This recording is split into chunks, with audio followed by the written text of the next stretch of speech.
Godfather of AI quits Google and warns world about impending AI-driven crisis. The godfather of AI resigned from his position at Google, where he has worked for over a decade. He joined a growing chorus of critics who warned of the existential risk artificial intelligence systems pose to humans. Hilton said it was only after quitting Google that he could openly talk about the dangers of AI. He still believed the systems were inferior to the human brain in some ways, but he thought that they were eclipsing human intelligence in others. Maybe what's going on in these systems, he said, is actually a lot better than what's going on in our brain. As companies improve their AI systems, he believes they become increasingly dangerous.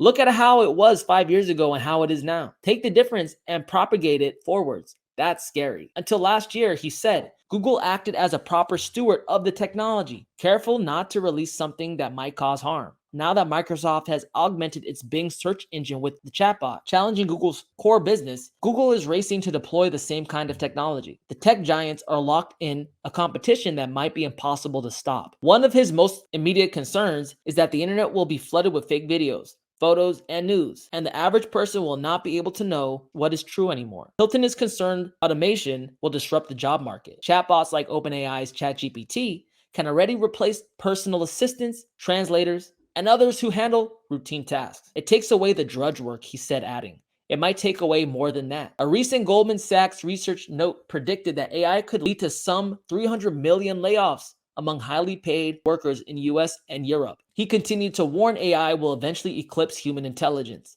The idea that this stuff could actually get smarter than people, a few believe that. But most people thought it was way off. And I thought it was way off.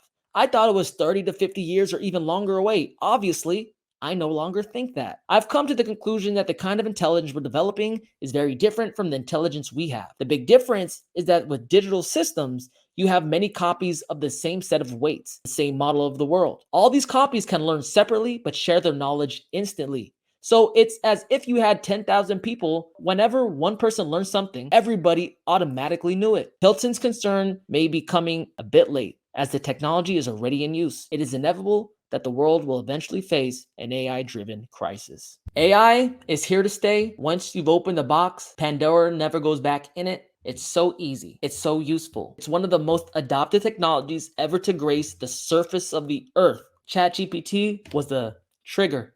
Now the fuse has been set. Software is eating software. Software is making software. So where will AI be in a year or two? It's a learning rate that we can't even comprehend. And the problem with making something that is that smart, it has the ability to become smarter than you. Then can you really be in control of it? How can you control something you can't outthink? I don't know. This is a problem we've never had to face in human history. We've always been the dominant species in terms of ability to think. 300 million jobs to get laid off, potentially from AI, that's just the start.